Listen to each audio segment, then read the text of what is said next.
This was without a doubt the best theatrically released Transformers movie to date. There are so many aspects of this movie that speak to me. I could easily do a month of Thursdays on just this movie if that were my habit. So if I skipped something you think was worth talking about, that doesn't mean I didn't notice, it means I'm budgeting my time. This movie teaches us how Optimus Prime and Megatron, the leaders of the opposing factions of Transformers, became their respective selves. I grew up on what they now call G1 of Transformers. At the beginning of that, the Autobots and Decepticons are well-established political entities on Cybertron. Through the decades, the lore of Transformers has grown. It's interesting to see where that lore has come to, knowing where it began. Even through the development of G1, things changed. Energon was introduced in the first few episodes as a means for the Decepticons to extract and store natural resources. By the time the first theatrically released Transformers movie came out, which was set in the G1 timeline, Energon was the basic unit of exchange and fuel among cybernetic aliens. Other changes through the years have been improvements to the lore. In the G1 timeline, Orion Pax was heavily damaged in a fight between Autobots and Decepticons, then was rebuilt into Optimus Prime.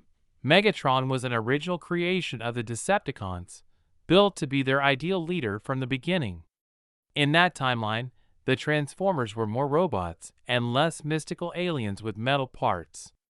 In more recent renditions, they've been more mystical aliens and less robots. In the G1 timeline, the Autobots and Decepticons started out as products created by the Quintessons. The Decepticons were military robots. The Autobots were infrastructure robots. Cybertron was a giant, planet-sized factory. At some point, the Decepticons stopped wanting to take orders, and they had the military capabilities to fight back. The Autobots followed them in their rebellion. Orion Pax was a fan of Megatron. A lot of that original lore gets turned on its head for this movie. Both Optimus Prime and Megatron have original names. Orion Pax remained the name for Optimus Prime's initial identity, and D-16 was Megatron's. D-16 and Orion Pax bonded as miners mining Energon from the core of Cybertron. Cybertron was the husk of a mystical being made material. Then it gave birth to the race of Transformers starting with the 13 Primes. The Primes oversaw the lives of all the new Transformers that were born. Eventually, the Transformers' homeworld was discovered by the Quintessons. Quintessons attacked, and ultimately the Transformers were betrayed by Sentinel, who was their aide.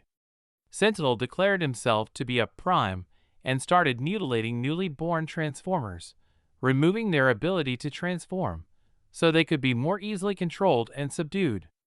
Those who knew that Sentinel wasn't truly a Prime and stood against his lies were banished. The responses of Orion Pax and D-16 were very different when they learned the truth. Orion worshipped Sentinel, Prime, because he protected the Transformers from the looming threat of the Quintessons and provided governmental stability.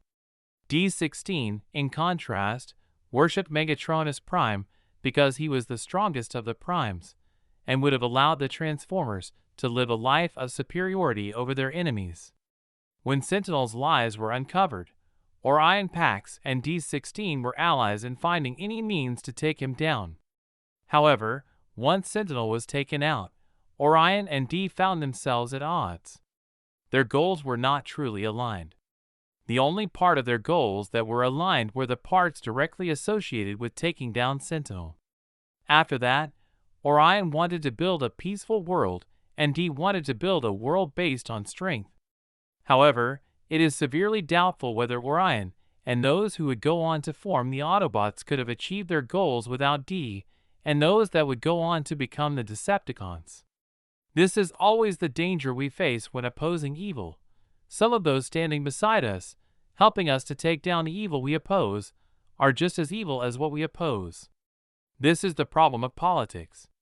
No matter how noble our cause, we are going to compromise something that we think is meaningless, but is in reality every bit as evil as what we oppose. This is why, at all times, We need to make our primary allegiance what is true, what is right, and what is pure.